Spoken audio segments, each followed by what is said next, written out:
Today I'm going to be making chicken cutlets, vegan chicken cutlets, no meat involved. And this is one of the base meats that I use for other things. We're going to be making something else along the line that needs these chicken cutlets in it. And then we're going to be making something else along the line that needs that product in it. But anyway, that's what we're going to be doing today. This is all from the Herbavours Butcher cookbook. I've talked about that before and I highly recommend it. So that's where I grab my recipe, make a couple adjustments, but not many, and that's where we're going to start. So I'll be showing you the ingredient list for the dough that we make. So basically what you do is you make a dry mix and a wet mix. You pour those together and end up with your dough. Leave the dough for quite a while, and then you boil that dough in a broth, and that's basically it. So we'll be doing that today. All right. These are the ingredients we're going to be using for the chicken cutlets that we're going to be making. Got them laid out here at the counter. We've got our dry ingredients and our wet ingredients. For the wet ingredients, we have the white miso paste, which for those of you who have seen some other of my videos, you know that that's actually brown, but it's the white miso paste. We've got some water. It's 1.5 cups of water, non-sweetened, non-dairy milk. In this case, we're using organic soy milk from Silk. Vegetable oil and salt, using kosher salt. That's the wet ingredients. The dry ingredients we're going to be using today are chickpea flour or garbanzo bean flour. This is a chicken broth powder that I've made that helps bring flavor to the dough that makes it taste more like chicken. And that's one of our ingredients as well. And we've got nutritional yeast flakes. We have all-purpose flour. And we have vital wheat gluten. We have onion powder and granulated garlic. So that's our ingredient list for the chicken cutlets. I'm going to start with the dry mix. I like to make that in the larger bowl, and that way I can pour the wet mix into the dry mix, and that's where I will actually make the dough. So that's why that's the larger of the two bowls that I'll be using. Our first ingredient is the vital wheat gluten. I'll be using 3 cups of vital wheat gluten in the dry mix.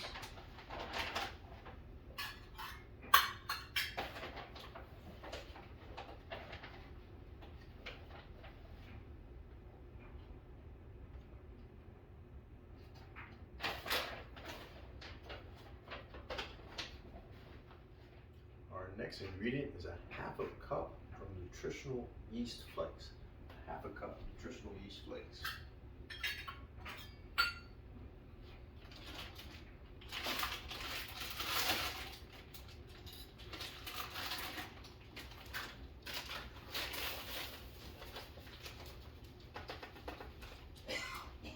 You look at these nutritional yeast flakes. 1/2 cup. Next is 3 tablespoons of all-purpose flour, just 3 tablespoons.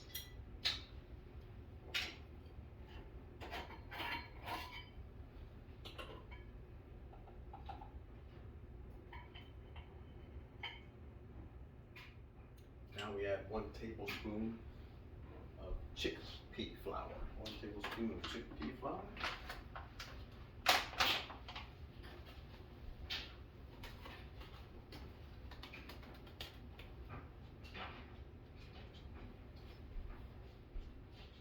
2 tablespoons of onion powder.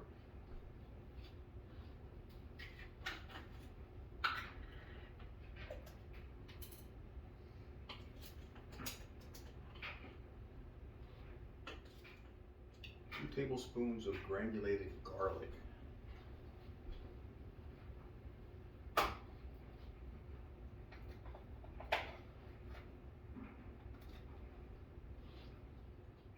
1 final ingredient for the dry mix is 2 tablespoons of the chicken broth powder. Now this is another recipe. When I need some more and make some more, I'll put that on one of the videos as well. But this is what we use to help give it that chicken flavor. It's made of different spices that I've mixed together in here. So 2 tablespoons of chicken broth powder. Now that we have all of the ingredients in our dry mix, we whisk that together, making sure that it's evenly mixed. So when we add the wet mix, it doesn't have sections that have more flavor than others, if you will. So just mix that up nice. Spend a little bit of time doing this because you really want to get it mixed. Some people sift them in together and make sure it's all separated. I just like to put them in here and whisk it real well. You know, for me, that seems to do the trick. It's same, if you will.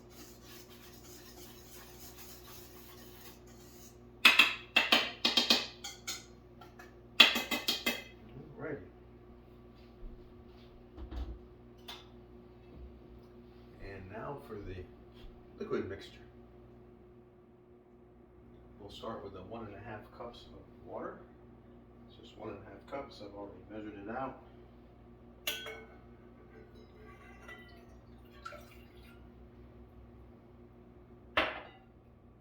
1 cup of the unsweetened non-dairy milk. And again, I'm using the soy milk, organic soy milk, unsweetened.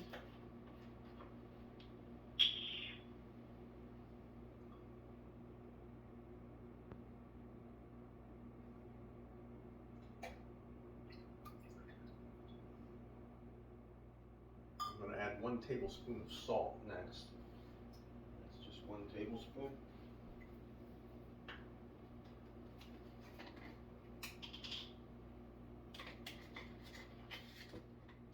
3 tablespoons of vegetable oil.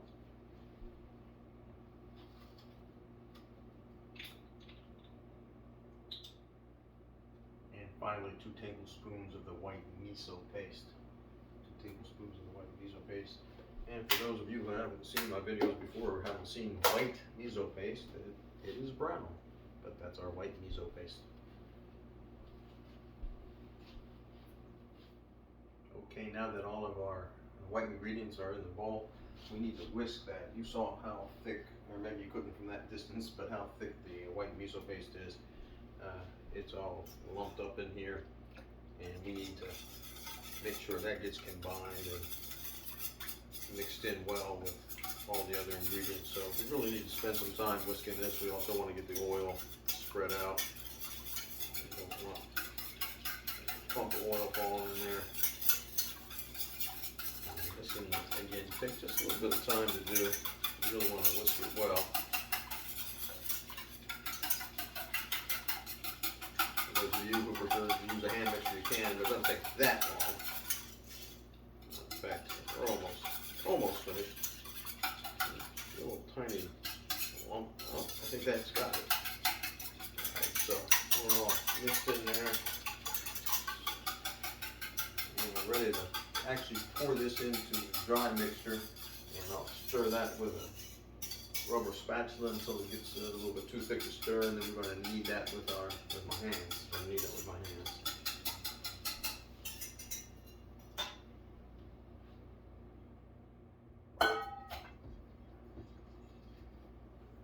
Stir that around until it gets a little difficult to stir.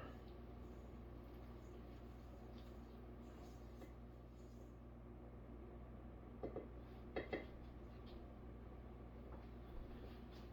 this point, I'm going to start to knead it with my hands. My hands are clean. I washed them.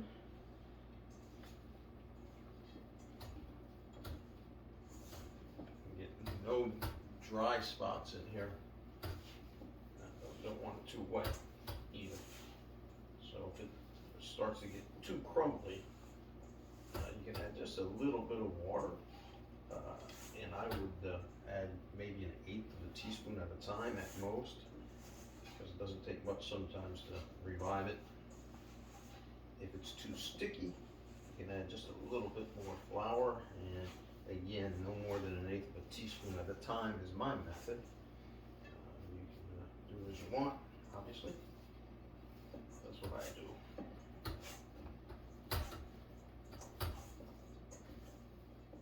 This is feeling just about right though. It's not overly crumbly, it's not overly sticky.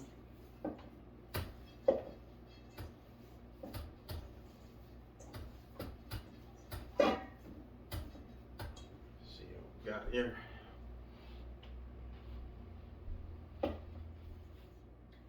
Remember I said that when you make the dough, when you're finished with it, you actually boil it.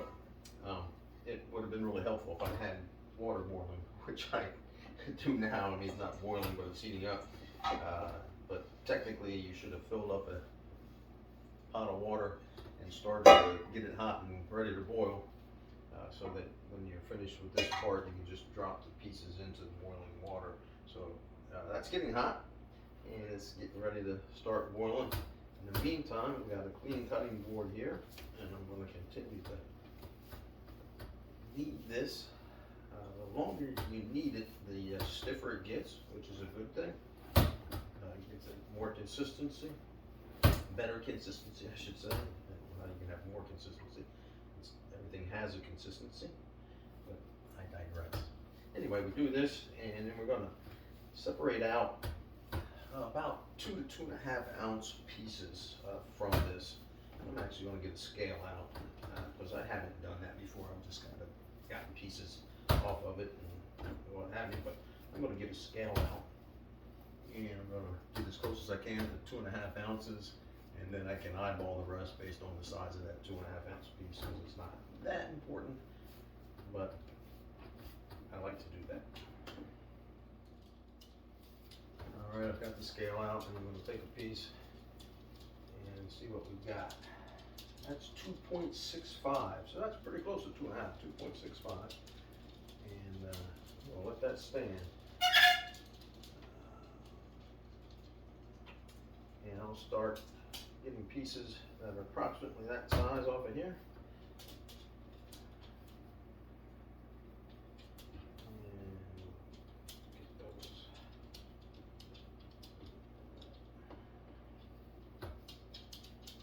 It's just a matter of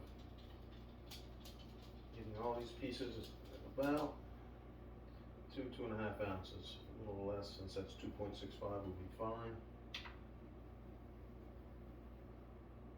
These swell up when you put them in the water.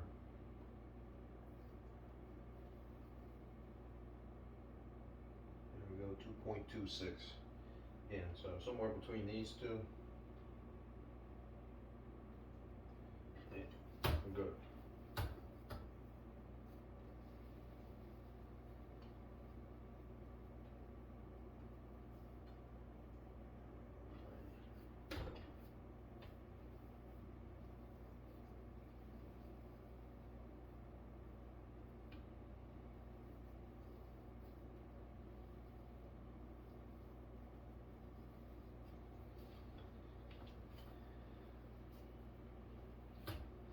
Water's still heating up.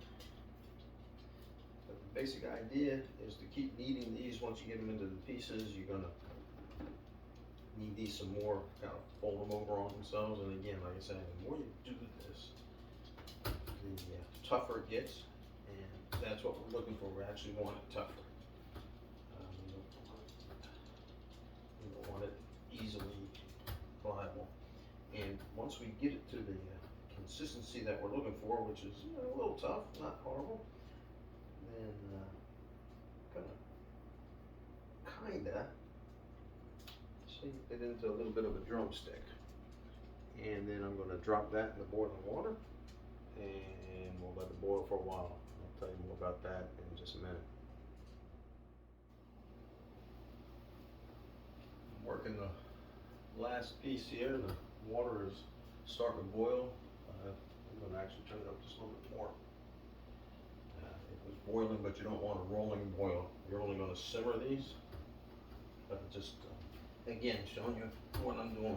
with these, you flatten it out, you fold it over itself, and you do this several times. Probably should put a little bit of flour on the cutting board. It's starting to stick, but it's the last one, so that's okay. And then for me, after I've got it a little tougher, for the chicken cutlets, I like to roll it a little skinnier at the bottom end, make the head, if you will, of the drumstick, and then stretch it out, make the bottom of the drumstick, probably not one of my better ones, but when you have a shape like that, it's probably one of the better ones. But anyway, get a shape like that. Doesn't really matter. They can be shaped any way you want. It's the taste that really matters. So what did we make here? 1, 2, 3, 4, 5, 6, 7, 8, 9, 10, 11, 12, 13, 14, 15 pieces of the chicken cutlet. Again, this is the base meat. You can use this to fill chicken enchiladas. Again, vegan. You can use this. I'm going to make a chicken potato salad, and tomorrow I believe I'm going to make that. And this is the chicken I'm going to use in the potato salad. So there's a variety of things you can do with this. Make a chicken sandwich, whatever you want. But now we're going to boil it. So that's the last step in preparing what they call the saten or saten. Some people spell it like Satan, S-A-T-A-N. Some people spell it S-A-T-E-N. Some pronounce it saten. Some pronounce it satan. Some pronounce it Satan. I don't really care, but that's what you call the prepared meat, if you will, for the vegan meat. All right, we're going to put this in the water. It's boiling, and we're going to boil it for 35 minutes.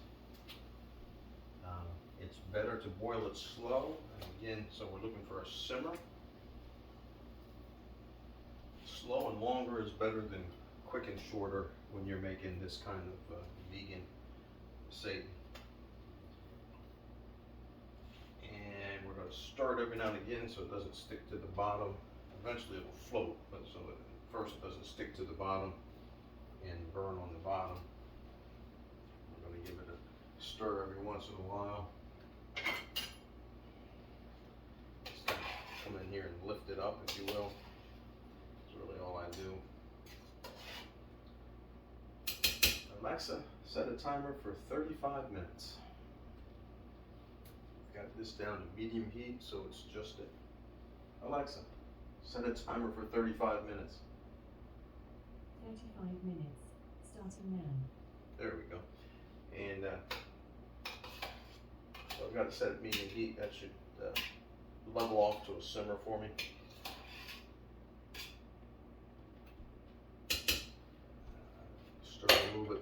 Stir it a little bit more in the beginning of the process than I do at the end. Again, eventually, once it cooks a little bit, it starts to float up, so you don't have to worry about it too much at that point. But until then, you want to stir it every couple of minutes so it doesn't get too hot on the one side of the chicken cutlet. All right, we'll be back when we're ready to pull it out of the pot.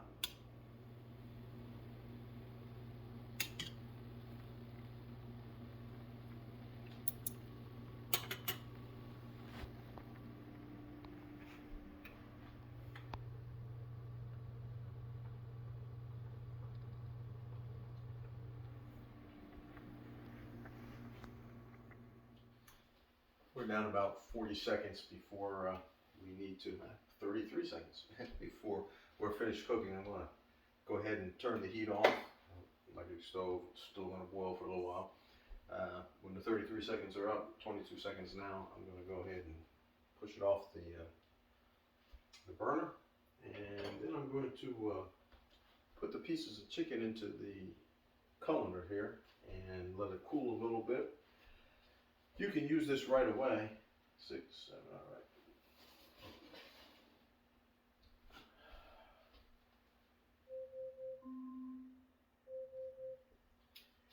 You can use this right away. I'd let it cool a little bit in another recipe, but they really have much better texture if you let it chill in the refrigerator for about an hour to overnight.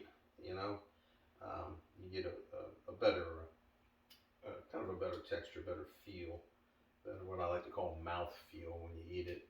It's tastes more like, it feels more like meat when you do that. But sorry you can't smell this, but it smells like chicken. Hopefully it tastes like chicken. It's not a strong flavor. It's not a spiced chicken. Again, there's other recipes you make. There's this Nana Brown bag chicken that's very spicy that I really enjoy, and Tariq enjoys as well. Also notice how big these got. That's why you make 2 to 2.5 ounce pieces, because they get pretty good size. 2 of these is probably a good meal. But I say we made 15. So, you know, that's good. Sit these in here. They're going to cool. We're going to then transfer them to an airtight container. I'm going to put them in the refrigerator overnight. And tomorrow I'm going to make another recipe. I haven't decided whether we're going to use the cutlets as is in this potato salad I'm making. A smoky potato salad is actually one of my Mexican recipes with chipotle. Or whether or not I'm going to make the Nana Brown bag chicken, which I know I really like, and put that into the salad. So I'll figure that all out, and we'll talk later. But thanks so much for being with me. I hope you enjoyed it, and looking forward to seeing you next time as we cook vegan or we cook Mexican.